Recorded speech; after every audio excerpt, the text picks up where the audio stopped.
আমার সেমাইটা খুব সুন্দর ভাজা হয়ে গেছে, দেখেন খুব সুন্দর একটা কালার চলে আসছে। এদিকে আমার শিরাটাও বলক এসে গেছে।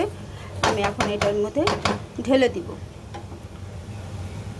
আমি শিরাটা একটু ছেঁকে দিব, যেহেতু এর মধ্যে এলাচ দারচিনি অনেক কিছু আছে।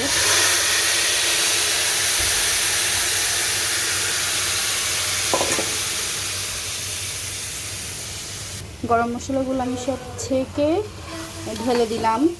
আর আমি একটু ফুড কালার ইউজ করব, যেহেতু ফুড কালারটা দিলে একটু সুন্দর লাগবে, তাই।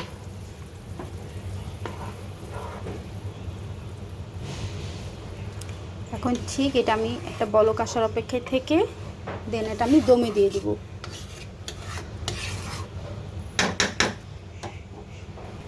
সুন্দর মতো একটু বলক আসছে।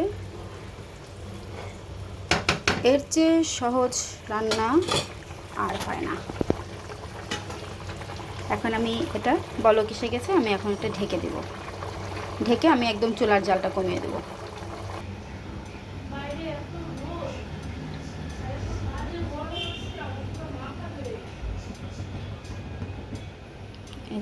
চুলার জালটা আমি একটু দেখিয়ে দিচ্ছি কতটুকু রাখবো।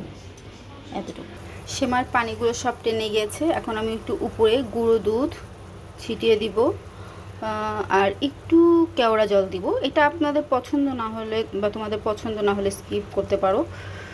আমার কাছে ভালো লাগে, আমি একটু কেওড়া জল দিয়ে দিব। আর যে গুঁড়ো দুধটা ছিটিয়ে দিলাম, আমি আবার ঢেকে দিলাম সামান্য এক ড্রপ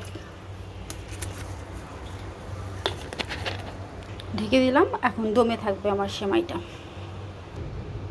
চুলাটা আমি এখন নিভিয়ে দিচ্ছি। এই যে দেখেন একদম ঝরঝরা সেমাই। ঠান্ডাও করা লাগবে না, আপনার ঠান্ডার অপেক্ষায় থাকা লাগবে না। এই যে একদম ঝরঝরা। এই যে